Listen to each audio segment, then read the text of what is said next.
iniciando mais um programa Presença e Harmonia, uma realização da Ordem Rosa Cruz Amorque, grande loja da jurisdição de língua portuguesa.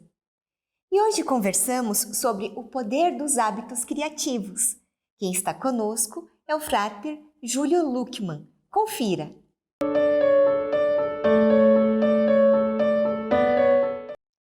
Frater Júlio, que bom recebê-lo mais uma vez aqui no programa Presença e Harmonia. Bem-vindo! É uma satisfação, eu que agradeço a oportunidade. Frater, o nosso tema hoje são os hábitos. Então, o que são eles? Como que a neurociência vem tratando esse tema? A palavra hábito é uma palavra muito interessante. Se a gente for olhar a etimologia, da palavra, habitus, lá do latim, significa onde o ser está. Que, aliás, é uma forma de a gente entender outra palavra que nos é muito cara para a Rosa Cruz, que é a palavra loja. Hábito e loja são duas coisas que estão absolutamente conectadas. A palavra loja vem da palavra lógia, que significa casa, que é o lugar onde se habita.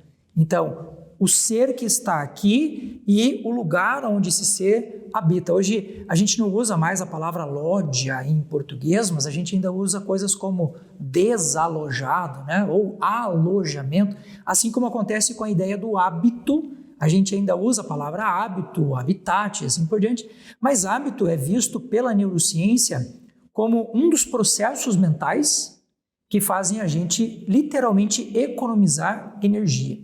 Então o hábito ele é importante para quê? Para que você vá tornando os estímulos do nosso dia a dia, as coisas que a gente precisa fazer no nosso dia a dia, cada vez mais inconscientes. Então, se uma coisa que eu faço todo santo dia, repito da mesma forma, como os nossos ancestrais saíam da caverna lá, por exemplo, e eles iam, olha, encontrei alimento do lado direito, mas do lado esquerdo eu não encontrei, então eu não tenho que pensar mais. Eu levanto e simplesmente entro numa rotina, e esta rotina ela vai se tornando cada vez mais inconsciente, a gente vai gastando menos energia para pensar naquilo, até que aquilo se torne automático. Então o hábito é visto pela neurociência como um processo que facilita a nossa vida, via de regra, porque ele vai automatizando aquelas coisas que a gente vai fazendo de maneira rotineira. Aí entra a primeira e talvez uma das mais importantes reflexões sobre a questão do hábito, que é, mas quando a gente automatiza isso, será que a gente automatiza só as coisas que são boas da nossa vida? A resposta é não. Então, a partir do momento em que o nosso cérebro entra numa rotina, e a gente não percebe muitas vezes isso, aqueles círculos viciosos que são contraditórios aos círculos virtuosos da nossa vida, eles são todos, na sua grande maioria, criados. E quando a gente vai pensar nessa ideia do ser humano como uma máquina ou como uma grande estrutura que aprende como um todo, não conhecer a dimensão do hábito, com toda certeza eu posso afirmar a você, é uma condição para você não mudar ninguém. Porque a partir do momento que você começa a entender como o hábito funciona, você começa a entender quais são os padrões de vida que essa pessoa tem, o que essa está fazendo de legal, que é para continuar, ok, deixa lá, e as coisas que a gente está incorrendo em algum tipo de erro, e às vezes, muitas vezes, esse erro é catastrófico. Por exemplo, as pessoas tendem a dizer que muitos dos nossos comportamentos são genéticos. Porque a minha família é desse jeito há não sei quanto tempo. Aí quando você vai analisar essa coisa do hábito, você começa a perceber que, na verdade, não é nada genético. É sim um padrão de convivência daquela família e que, inclusive, gera alguns circuitos do ponto de vista patológicos que a gente passa a dizer que são genéticos. Olha, aquela família tem várias pessoas com problema de coração, deve ser genético. Só 4% desses casos são genéticos.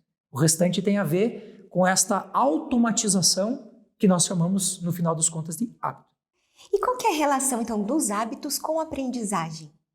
Aprender, antigamente, lá na época dos egípcios, se você dá uma olhada para essa coisa da história dos egípcios, você vai ver que lá no passado eles diziam que a sede do pensamento era o coração, não o cérebro. E com o passar do tempo, com as experiências que a neurociência foi fazendo, e a ciência de uma forma geral, nós deslocamos um pouco essa coisa do aprender do coração para o cérebro e passamos a tratar o cérebro como a sede da aprendizagem. Hoje, nós já sabemos que os egípcios não estavam tão errados assim. Porque se você colocar a tua intenção numa coisa, mas não colocar o teu coração naquilo, se você não colocar a tua emoção naquilo, você não aprende. E uma das 3 formas que hoje nós sabemos que o nosso corpo usa para aprender, ou você faz isso por repetição, todo dia, que daí é um hábito, propriamente dito, ou você faz isso por associação, você junta uma coisa que você não sabe com uma coisa que você já sabe, é mais fácil de grudar as coisas lá. Ou você faz isso por emoção, quando você põe o teu coração ali. Então, tudo aquilo que a gente faz na nossa vida, que vem dessa linha da repetição, ela vai acabar virando um hábito no nosso dia a dia. Mas a gente já sabe também que quando você põe a associação, você põe essa intenção, essa força, né, da emoção naquilo que você está aprendendo, você automaticamente aprende também. Então, assim, primeiro passo, eu acho que é substancial para a gente compreender essa lógica, né? Olha, querido, se você não colocar isso numa trajetória constante, contínua, isso não vai virar aprendizagem. Só para você ter uma ideia, uma rede neural, ela leva pelo menos 21 dias só para se compor enquanto rede neural. Então, veja o tamanho, né, a proporção aqui da importância do hábito, das pessoas entenderem que estudar é um hábito, senão você não aprende. E não é só na aprendizagem escolar, é na aprendizagem do dia a dia. O que nós fazemos ou prezamos muito na Rosa Cruz, né? Que você não faça uma leitura de um texto, de uma monografia, apenas um dia. Que você reproduza aquilo durante um percentual de tempo relativamente grande.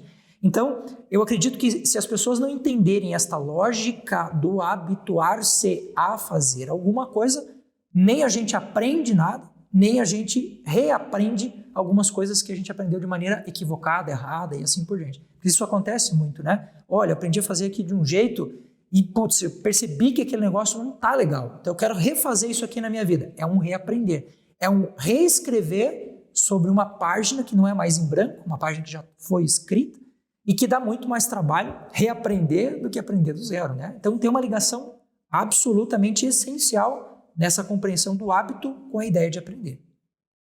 E a gente sabe, né, que na verdade, quando se estuda em relação ao hábito, que ele tem alguns componentes. Quais seriam esses componentes? Importantíssimo isso.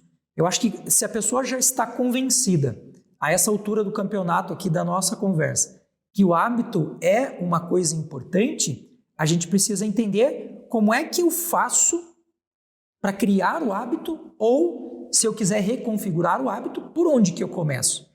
Imagine que você venha me visitar aqui na nossa cidade e você me liga e fala assim, ó, Júlio, eu quero ir até onde você está. Primeira pergunta que eu vou fazer para você é, onde você está? Como é que eu vou dizer para você que você tem que ir para o sul, para o norte, para o leste, para você não sei onde você está? Então, quando a gente coloca o hábito desta forma, né, com os seus elementos constituintes, a gente começa a perceber que é fácil de entender a lógica toda. A primeira grande questão que compõe o hábito é o que a gente chama de gatilho. Então você deve ter uma comida que você gosta muito na sua vida, né? E essa comida ela foi sendo reproduzida, você não gosta dela porque você comeu uma vez, você gosta dela porque ela está lá na sua vida. E um belo dia desse você está passando pela rua e cheiro do arroz, do alho lá que você frita, do arroz da minha mãe. Eu já senti aquilo. O que é isso? O gatilho é um elemento que dispara o hábito. E aqui eu tenho que falar uma coisa que é muito importante que as pessoas entendam. Quando a gente passa a identificar o gatilho, a gente começa a perceber que o gatilho tem um poder sobre a nossa racionalidade impressionante. Se você já sabe que alguma coisa dispara em você o gatilho, tentar lutar contra isso é tempo perdido. Exemplo, eu fui seminarista e o reitor do nosso seminário ele falava para a gente assim, ó, olha, se você estiver perto da tentação, para você pecar você está a um passo. Ou seja, se eu identifiquei o gatilho, não brigue contra ele. Você sabe que ele vai disparar alguma coisa em você, comece a se trabalhar para você modificar isso antes. Porque na presença da tentação, o pecado está a um passo. O segundo elemento do hábito é o modo de operação. Lembra que hábito é um processo automatizado. Então, quando você vai observar o hábito ruim de uma pessoa que bebe, por exemplo, né? Sempre tem um gatilho que dispara. Os amigos ofereceram a bebida, o cara gosta de jogar, de tomar uma cerveja quando está jogando bola, sempre tem um gatilho. E o modo de operação, ou seja, o modus operandi daquilo, ele é sempre idêntico. A pessoa que fuma guarda a carteira de cigarro no mesmo bolso, acende com a mesma mão, começa a fumar do mesmo... Então, a gente cria um modo automático que, se você altera este elemento da operação, você altera o hábito também. Uma das formas que eu uso, por exemplo, para você quebrar o piloto automático é você descrever assim, literalmente, passo a passo, qual é o teu modo de operação. Eu pego com essa mão, eu faço assim, eu faço assim. Então, quando a gente vai trabalhar de criatividade, por exemplo, que é o tema nosso hoje, o que é ser criativo de uma forma bem simples de entender? Criatividade não é inventar uma coisa do zero. Criatividade é a capacidade que a gente tem de pegar elementos da nossa realidade, experiências e situações e juntar isso de uma maneira original, inovadora. Mas você não arrancou aquilo do nada. Se eu pedir para você descrever um extraterrestre, você vai descrever mão, com pé, com cor, tudo com coisa que você já conhece. Então, o segundo elemento que é constitutivo da ideia de hábito é modo de operação.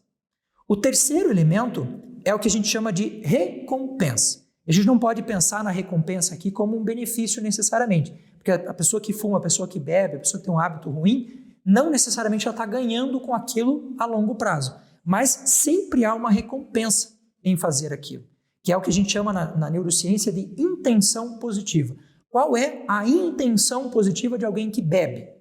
Sei lá, a pessoa está cansada e ela quer dar uma relaxada. Então, o que é a intenção positiva? É o que eu ganho executando aquele hábito naquele momento. Se a pessoa quer mudar um hábito na sua vida, é impossível de fazê-lo se você não levar a recompensa para a nova forma de agir. Porque a pessoa fala assim, ó, aquele sujeito lá tem um hábito ruim, então é só parar de fazer que ele vai vencer aquilo. Não é tão simples assim. Você está ganhando alguma coisa com aquilo. Agora, o pulo do gato é onde a gente poderia dizer que a pedra filosofal do processo da mudança é reconhecer a recompensa. Porque a hora que você consegue trazer recompensa daqui para cá, você consegue transformar a vida da pessoa. Sem isto, é muito difícil. E como se muda, né? Já que estava falando justamente de um hábito ruim, como que a gente pode mudar esse hábito ruim? A primeira grande questão, quando a gente vai pensar nessa coisa da mudança, é você reconhecer que aquilo que você está fazendo não é bom para você, ele não está sendo legal para você. E você sabe que de maneira quase que intuitiva, as pessoas, de uma forma geral, elas sabem. Quando você vai perguntar para o paciente, né? Olha, o sujeito está obeso. Aí você pergunta para ele, por que você está obeso? Ele fala, porque eu como demais. Ou porque eu estou comendo fora de hora, ou porque eu estou comendo errado. Então, a pessoa sabe. Então, essa coisa da consciência é um passo importante, mas ela não é decisiva. O grande processo decisivo num processo de mudança de um hábito ruim é você tomar uma decisão firme e passar dessa decisão a um processo de planejamento e execução. Porque, como diz o ditado popular, de boa intenção o inferno está cheio de gente. Se você for lá no cemitério da sua cidade, você vai ver que tem um monte de gente muito bem intencionada que se foi, que levou o seu sonho, as suas virtudes para o túmulo. Eu quero que as pessoas desenvolvam isso enquanto elas estão vivas. E aí eu tenho uma frase que eu uso com os meus alunos e os meus pacientes, que é assim, ó, o que conecta um sonho ou uma ideia a uma realização é quando você coloca uma data para acontecer, você faz aquilo virar um planejamento, você usa um método para fazer isso. As pessoas, de uma forma geral, como eu disse, elas têm vontade de mudar, elas querem mudar. Muitas vezes ela até percebe que aquilo que ela está fazendo, ela precisa mudar. Mas o que a gente começa a fazer? A gente começa a esperar que venha a motivação de algum lugar. Por isso eu falo, tem uma frase que eu uso muito nas palestras, que é assim, tem gente que vive num constante, contínuo, leve estado desgraçado. Você fala, mas como assim? Aquilo está doendo, é aquele espinho que está no seu dedo, mas que você não arranca ele, você não tira ele, porque está faltando alguma coisa. E o que essas pessoas às vezes até chegam a desejar? Elas até chegam a desejar uma desgraça maior que empurre elas na direção da mudança. Isso acontece por quê? Porque a pessoa não tem um método, ela não tem um jeito de fazer aquilo, ou ela está esperando que alguém faça aquilo por ela. E eu falo sempre assim, ó, se você resolveu subir a montanha, lá no topo da montanha você está vendo coisas que quem está à sua volta não está vendo. Então você não tem como receber apoio de alguém que não está vendo o que você está vendo.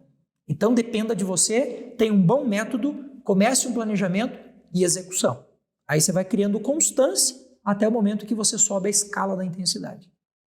E agora pensando pelo outro lado, né? Qual que é a importância de nós cultivarmos bons hábitos?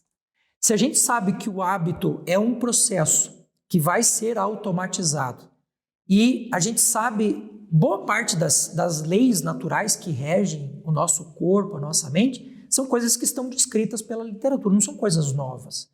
Se você for pegar a história da humanidade, tem coisa que Platão e Aristóteles falaram há 2.500 anos que são válidas ainda hoje. Elas não estão obsoletas, elas não são velhas, né?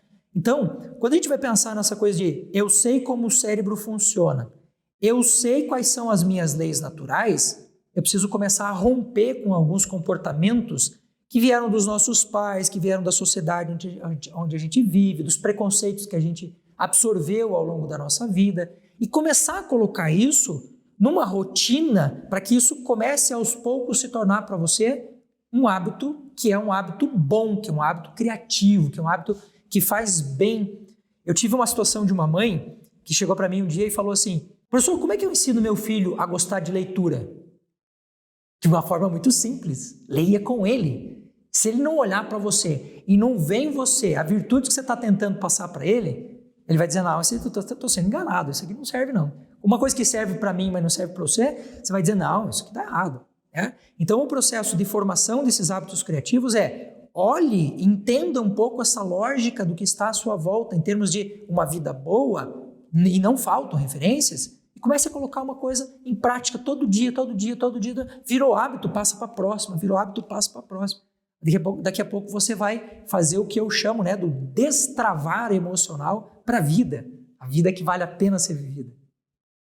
E por que a gente diz que velhos hábitos não morrem? Essa parte é uma parte legal de compreender, principalmente pelo viés da neurociência. Hoje a gente consegue olhar para um cérebro em funcionamento. Até o início do século, a gente até deduzia algumas coisas bem legais, mas não conseguia olhar para o cérebro em funcionamento. Hoje a gente consegue. E a gente sabe que as redes neurais, para serem formadas, elas levam muito tempo. Então, tudo aquilo que você faz, aquilo que a gente falou agora, né? Fiz por 20 dias, formei a rede neural. Levei aquilo para o segundo nível, que é 90 dias, que é estabilizar essa rede. Levei para 6 meses, que é consolidar a rede. O teu cérebro vai fazer de tudo para não aprender, de tudo. Ele quer ficar no confortável, ele quer ficar no conveniente, ele não quer se incomodar. Mas a partir do momento que você sinaliza para ele que aquilo é importante e aquela rede neural se forma, ela não desforma. A arquitetura divina que há em nós, ela precisa ser muito mais entendida do que a gente tentar ficar criando um monte de coisa. Não, a gente precisa entender, precisa olhar para ele e entender. E uma das coisas que eu entendi é que se a gente não compreende esse mecanismo de formação de rede neural, a gente vai pensar assim, eu vou superar alguma coisa. Eu não sei até quando isso é o objetivo, essa ideia da superação. Por quê? Porque aquilo continua lá em você. O que a gente consegue dar é uma interpretação diferente para criar uma rede neural diferente que sobrepõe a antiga. Hoje mesmo eu atendi uma paciente e a cada, 30 segundos, 40 segundos, ela me trazia coisas assim, mas aquilo aconteceu comigo, me veio à cabeça. Eu olhei para ela e falei assim, querida, você não acha que está na hora de enterrar essas coisas, não? Você não acha que está na hora de parar de levantar esses cadáveres aí? É loucura você tentar fazer um cadáver que está só o osso ali e levantar, mas a gente continua dando vida para essas coisas. Por isso, o trauma, ele existe e ele é extremamente poderoso, mas a repetição habitual daquela cadeia, daquela forma de pensar sobre aquilo é pior do que o próprio trauma em si. Então, os velhos hábitos não morrem por quê? Porque aquela rede neural se formou e ela continua lá. Porque a gente precisa saber que eu preciso ir sobrepondo isso até que ele esteja soterrado o suficiente para não ter mais sobre mim nenhum impacto, nenhuma força, nenhum poder. E como saber quando o hábito é ruim em nossa vida? E como que a gente sabe, né, aquela hora de realmente mudar? Então, eu tenho duas maneiras, duas formas que viraram quase que 2 métodos de análise desse tipo de situação. O primeiro é super simples, ridiculamente simples. Ele versa da seguinte forma. Se eu estou aqui conversando com você e você me sinaliza algo, Júlio, de repente isso que você está fazendo aqui, acho que não está muito legal não. Existe 50% de chance de você estar certa e 50% de chance de eu estar certo. Agora, pensa comigo, se 2, ou 3, ou 4, ou 5, ou 10 pessoas falam a mesma coisa, aí seria tolice da nossa parte achar que isso é coincidência. Então, quando você está fazendo uma coisa que as pessoas começam a sinalizar no seu externo que algo está errado, você precisa parar para pensar um pouquinho. O segundo método é um pouco mais filosófico, ele vem lá de Aristóteles. Aristóteles é o filósofo da felicidade. Ele dedicou a sua vida à compreensão desse fenômeno chamado felicidade. E ele diz assim, ó, você sabe que o momento da sua vida vale a pena quando você não quer que ele acabe. Quando você está num determinado momento e você quer que aquele momento vá embora, é porque ele não é legal para você. Agora para pensar comigo. Se essa coisa que não é legal começa a se repetir todo santo dia, aí está na hora de você tocar-lhe o pé nesse negócio. Eu tenho uma forma de ensinar as pessoas que é assim, ó, a diferença entre você ser um bobo e você ser um resiliente para alguma coisa, os dois estão tomando porrada. O cara que é bobo e o cara que é resiliente.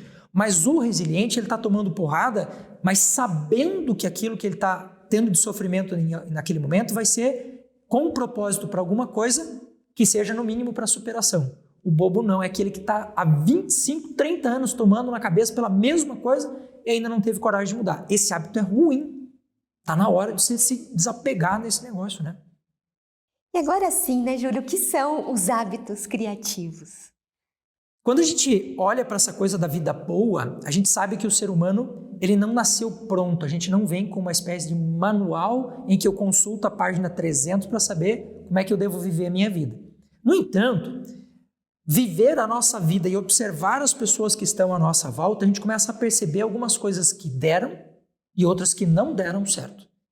Então, quando a gente tem essa capacidade de só observar o que os outros fizeram, o que a gente mesmo fez e deu certo, a gente começa a concatenar, a colocar ali numa sequência de coisas da nossa vida que vão fazendo a nossa vida se tornar boa. E aqui a gente precisa ter um cuidado muito grande, porque hoje ainda paira muito essa coisa assim de, professor, isso aqui é científico, é ou não é? Cuidado com a ideia de científico. Cuidado com as ideologias que ganham dinheiro com a ideologia. Quando a pessoa diz para você, isso aqui é o certo de fazer, como a ideia, por exemplo, de uma qualidade de vida hoje, né? Todo mundo tem que fazer exercício físico, todo mundo tem que fazer... Será que é assim para todo mundo? Será que todo mundo vai ter o mesmo prazer de fazer da mesma forma? Então, eu sempre digo para as pessoas assim, ó, quando você entendeu que algo que você faz é bom para você, guarda aquilo para você e começa a trabalhar aquilo todo dia. Por exemplo, eu na minha casa, ninguém da minha família toca instrumento nenhum. Ninguém faz nada. O dia que caiu um violão no meu colo e eu comecei a perceber que eu dominava aquele instrumento, eu falei, opa, esse negócio é legal, vou continuar fazendo. Aí perdi o dedo no acidente, mas não perdi a vontade de música. Eu levei para outro instrumento. Quando eu entendi que isso era legal, eu passei para os meus filhos. Os dois gostam de instrumento. Os dois já têm uma lida com essa coisa, né? Quando você não tem o como, eu não sei como fazer. Isso acontece. Quem está assistindo a gente agora, a pessoa vai dizer assim, eu sei que esse hábito aqui é ruim, mas eu não sei como fazer. Aí eu vou dizer para você, quando você não tem os comos, você procura os quens. Aquelas pessoas que têm o como que você não tem e gruda nesse cara e começa a testar isso na sua vida. Se aquilo que você fez, a gente chama isso de modelagem de comportamento. Quando eu observo o que você fez, que deu certo, que foi legal, puxa, você entrou na Rosa Cruz. Eu olhei para você e comecei a ver um brilho na Vivian. Falei, o que essa mulher está fazendo? Aí eu fui lá dizer, opa, eu vou fazer a mesma coisa. Deu certo? Bacana, continua fazendo. Não deu certo? Continuamos amigos. E eu vou fazer de outra forma. Mas pelo amor de Deus, põe na sua cabeça uma coisa. Comece a fazer. Se coloque na posição de ajudador ou de alguém que deve ser ajudado. Ambas as posições são posições ativas. Eu quero receber de você ou eu quero te dar alguma coisa. Mas ficar parado não adianta nada. Ele não te leva para lugar nenhum. Então a gente tem que tomar essa atitude positiva. Aí a gente consegue fazer. Atitude positiva e não só pensamento. E qual o papel, então, dos hábitos criativos na nossa vida?